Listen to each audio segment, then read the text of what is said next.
Do you want an empowering approach to tough conversations at work and in life? Listen to my interview today with Jill Shroyer to find out how you can use tools that make sticky situations much easier.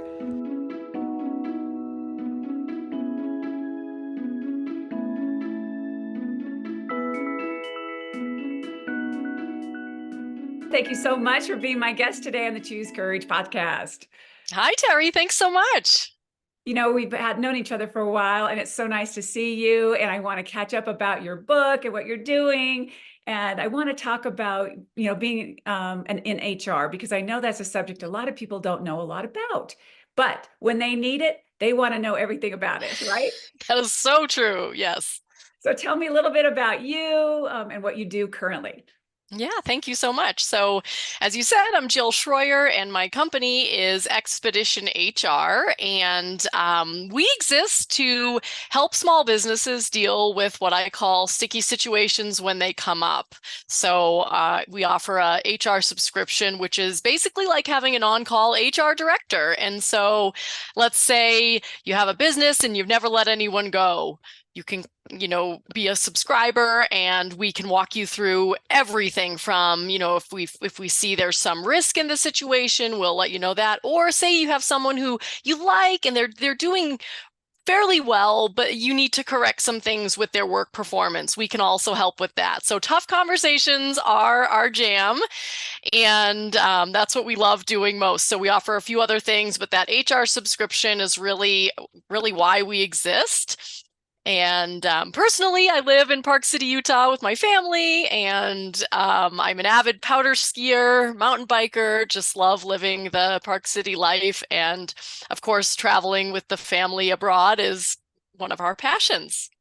How cool is all of that? I mean, you're living your dream. And had no idea that is what was your business exactly. I mean, I knew that you were Yes. doing something along those lines, but what a cool idea to have something that people can go to on their own, because there's a lot of people that are just maybe a one person owned business, or they're starting a business, whatever it is, and they don't know where to go, or they're maybe working in a company and maybe they don't know how to handle things right, and maybe they don't have a good HR system. I don't know how it all works. Do most companies have to have an HR person, or what's the criteria with that? Yeah, well, the smart ones do. We'll just call it right out there. I always say, Terry, I'm not in the business of convincing. So it's like businesses either know they need it and know the importance, or they haven't had an issue come up. Like you said at the beginning, they haven't had any major like hiccups or sticky situations. So they're like, oh, it's basically paperwork. We know what the I-9 is. And, I would say HR is probably 80% administrative, and that 20% is going to put you out of business if you mess it up. So that's really where we come in, is we ask our clients to do their admin in-house, but we help them with that really high level, like, someone comes forward and says, I've been harassed. If you don't handle that right, you're looking at a really, tough situation. So I don't know if that answers your question, but It does answer my question. And I know that it's an ever-changing environment. I just know since I was working in the corporate world, that there's been so many different changes on what would be considered not correct, or something that yes. somebody could sue you over, or whatever it is. And I think it is a very important thing on both sides, for the company and for the employee, Mm-hmm. correct, to understand what their rights are, what or how to handle things that are sticky. So can you give me some examples of sticky situations? Sure. So let's say I'll think of, these are just things I've seen in my experience. Now 23 years in, not to the business, I've been in the business 6 years, but 23 years in HR. So, I say some of my favorites are body odor issues that have come up. Like a company will say, we have no idea. Like this, other employees are complaining. This is a great employee. What do we do? That's probably one of the hardest situations. So that would be definitely a sticky situation. And you can really mess that one up too. You can really embarrass the person. You can, and there's a way, I always say we do all this, like these tough conversations. We help business owners or a leader in the business not feel like a jerk when they're Love doing it. that. So Love it. another one would be bad attitude. I get asked this a lot. You've just got someone, they've got to go. They've got a bad attitude. And I say, okay, I get that. Like a bad attitude is no fun. We need to talk about what behaviors make a bad attitude. That's a sticky situation. We can't fire, well, you can fire someone in Utah under the at will for a bad attitude. And I say, don't though. You're gonna have an awful reputation if you don't give them some reason. So attitude is a big one, and we look for what are the behaviors that tell you they have an attitude. And a lot, probably the most common is just we've got to let someone go. We've been trying to correct their performance. They're just not getting better. They're slowing down the team. The team is really frustrated. Morale's going down. Those are kind of a few examples. Terry, does that help? Yes, it makes me get nervous just even thinking about Yes. some of those situations. And these are important things and they have to be handled and how you handle them is so important. And those are sticky situations. I Yes. love those examples. And I know there's a lot of sticky situations in life. And how do they cross over? How do some of these sticky situations in the workplace transfer over to the, day-to-day life? And how do some of your tools help people not only in the workplace, but in their daily life? Yeah, well, it's funny you say that too. In my book, Conquer Sticky Situations, I actually have a whole example section at the back, and I put 10 work examples and 10 personal examples because I always say I can't help myself because we have sticky situations in our lives all the time, and the way to go at it is really no different because we want to preserve the relationship. So let me see if I am answering your question. A lot of times, if you have a sticky situation at work, you're not sleeping at night. So you might be short with your spouse, and then they now say, gosh, you're really unpleasant to be with. And so it can overflow, but also just, use the example. Let's say someone keeps borrowing money from you and it's making you uncomfortable, but they're a really good friend and you feel bad for them. That's a great example of the formula I teach will help you in that situation, or it'll help you at work in correcting performance for one of your employees too. That is so good. Yes, or a family member borrowing money. Yes. Yeah, I mean, there's a lot of situations out there that are tough because you want to, like you said, you want to preserve that relationship, yet you have to Hmm. handle it or you have to create boundaries, and that's not always comfortable in life. Yes. And I think once you use these tools that you're helping people with, these are things that can definitely help their whole life, not just at work. And I love it. So, how has working in the HR business changed your life, or what was it in your life that made you want to be in HR? Yeah. Gosh, well, I kind of fell into HR, Terry. I moved out from New England 23 years ago to Utah and really kind of fell into HR. I speak fluent Spanish, and so I got an opportunity at one of the ski resorts helping a lot of the people from South America come in to get all registered to work. And so I kind of fell into it because of this ability to speak Spanish, and then quickly realized I had no idea what HR was. Like most people don't know, like, what even is it? Is it just paperwork? And so I kind of learned through the years that it's a lot of paperwork. There's a lot of administrative, and then wow, there's this little part that's having tough conversations. And through the years, I started getting called out by, the CEO at my company to say, Jill, we need you. We need you for this situation out of, the whole HR team that say, we need Jill on this one because she just has a knack for this and she makes the people feel, good in the process like that. How do we get that? And so even like those above me weren't the ones chosen to handle some of the really tricky situations. So that was probably, I'd say like the first time that really stood out to me was probably, um, 15 years ago when I was working in HR, and then it just kind of kept happening. And I realized I really liked it. And some people would say, why do you like this? Why do you like it when someone is distraught and they need to, be told something or whatever the case? And I just love getting the person from, not sleeping or being anxious to like, a place where they feel at peace and, not they feel psychologically safe at work now because they know what's going on. I mean, that's why I do it. And I also found too, Terry, you mentioned like, the evolution. I got asked to consult by someone 6 years ago, and I literally went home from work that night. I got called from her that on my lunch break. I saw a message from her. And that's when that night I said, I want to be an HR consultant because I get to do this stuff all day long instead of kind of everything that goes along with HR in a workplace. And that the next day I quit my job. And so, and that was 6 years ago. And so it's funny though, I've never wanted to be an entrepreneur. I've never wanted to own my own business. And I am so grateful to this one person who asked me to help her with a really sticky situation she had 6 years ago. And just from there, I know you talk a lot about courage, and my confidence as a human has grown in the last 6 years. It's almost, I mean, I've grown in confidence through my professional career, but having a business, it almost makes you become more confident. You have to stand in your, area of expertise and stand in your authority of what you're teaching. And that's been probably the most rewarding thing of all, is to just really see my own evolution over the course of the business and just see the lives I've changed of business owners who have, left just amazing reviews of this is something that really changed the way I do business. In fact, I just recorded a video testimonial with someone the other day, and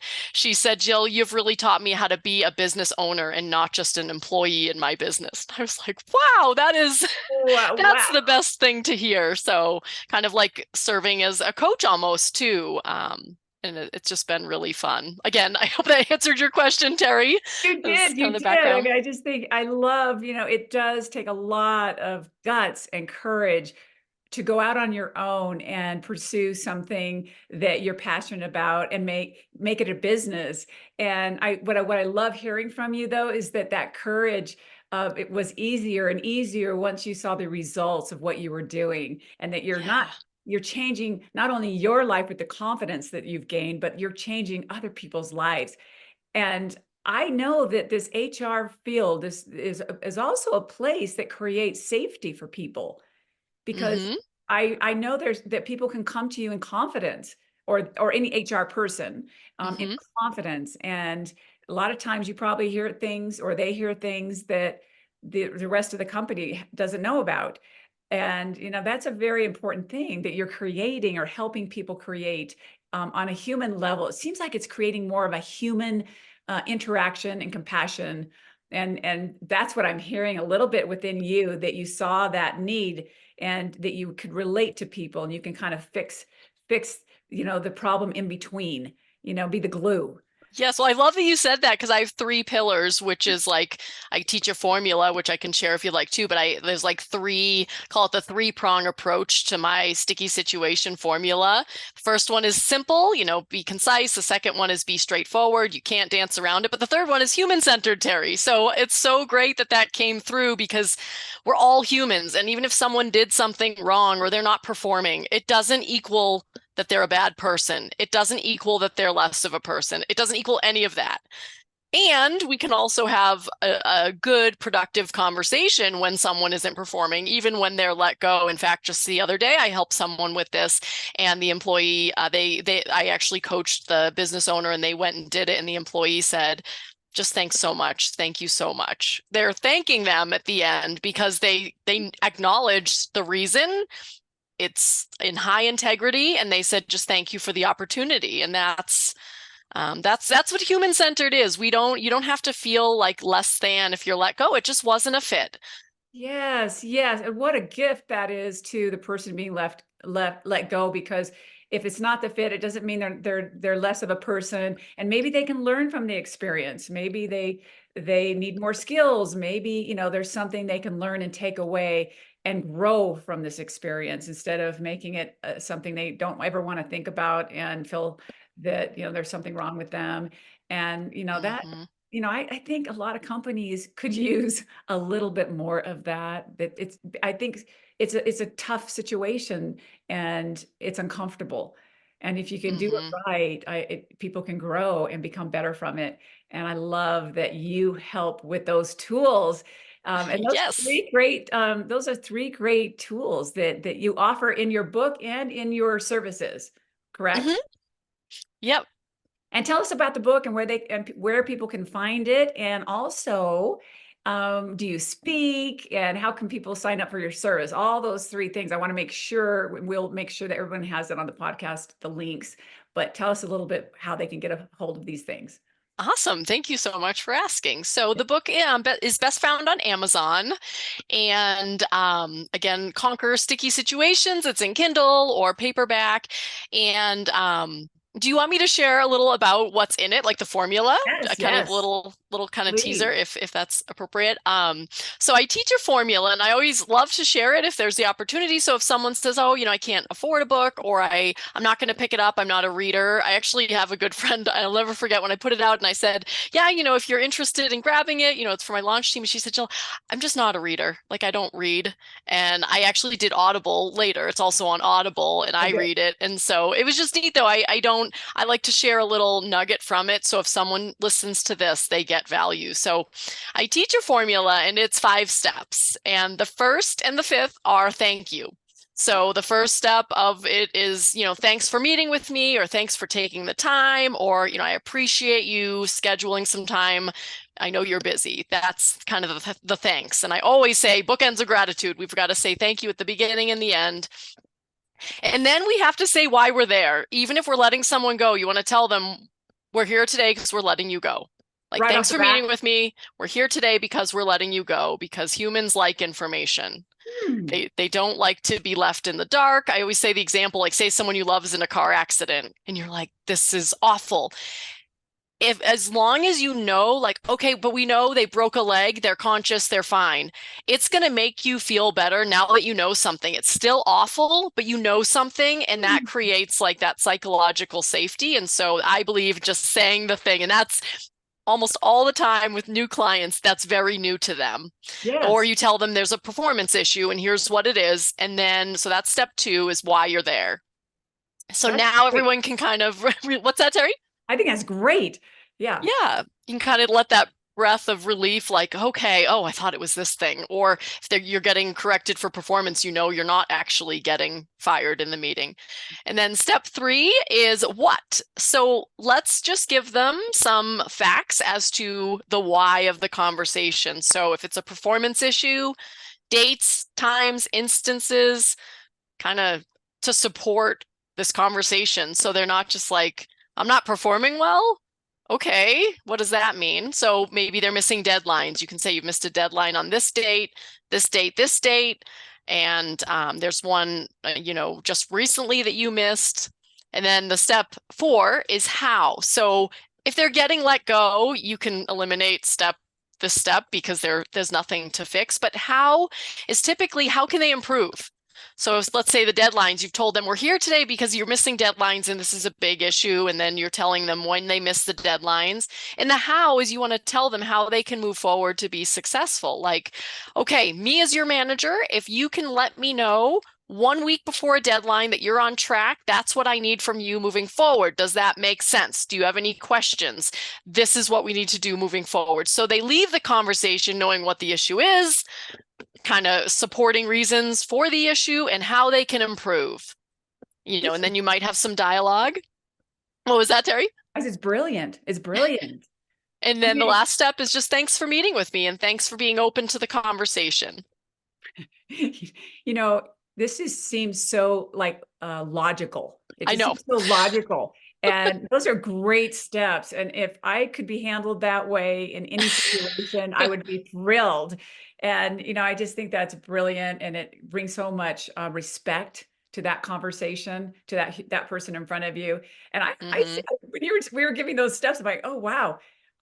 Imagine having that conversation with your children, Yes, in yeah. that way, or your significant other, or I mean, and thank you for having this conversation. It's just fabulous. Yes. It really brings respect. I just hear a lot of respect in those 5 steps. Yes, that's so key, Terry. And this is my signature talk that I love. I call it, either a speaking event or a training, however a company wants to call it. And I just call it Navigating Tough Conversations. And it goes through a personal story that kind of tells my journey and things that I used to be really struggling with. And then the formula and that 3-prong approach, the simple, straightforward, and human-centered. And then I even teach, what if it doesn't go as planned? What if the steps don't work? What if they throw a chair at me? What if, I go through all the what if this happens and what if this happens? And so that's really fun and that's gotten some great traction. I'm actually really excited. I'm doing this accredited speaking certification in June. And so I'm going to be sharing more about that in June because I want to make sure kind of, to have the certification before I announce it, but I'm really excited about this. I'm so excited for you because speaking is one of the most thrilling, exciting things. And I can just hear from your voice the passion. And I know that you're going to really, I'm sure you're doing amazing with your speaking and impacting so many companies. And anybody listening today, please reach out to Jill. And if you have a company, I think her speech would be amazing. Make yourself, not only your company, but your personal life better by listening to the steps, using them, reading her book, and having her come and speak for your company, and also signing up for her services, which I think are brilliant. Jill, I am thrilled with what you're doing, and I want to support you in any way I can. And way to go, really. I mean, you're Thank you so showing, much. yeah, you're really showing people how to live your best life in work and in your personal life. That you're taking something that you've learned and you're passionate about, and you're taking it to a next level. You've written a book, you're speaking about it, you created your own business around it, and you're helping change lives. And that's what I love to hear about, stories like people like you, because we need more of you out there. So thank you for what you do. Gosh, Terry, thank you so much. You do amazing things as well. So I'm so just pleased to be here and spending this time with you. Well, me too, Jill. And I look forward to continue our conversation and letting us know what you're doing and what you're up to, your speaking. And anyone listening today, go out and use maybe just 1 or 2 things that you've learned today. What if starting a conversation with thank you and ending your conversation with a thank you? I'm going to do that today. How about you? Jill, thank you so much.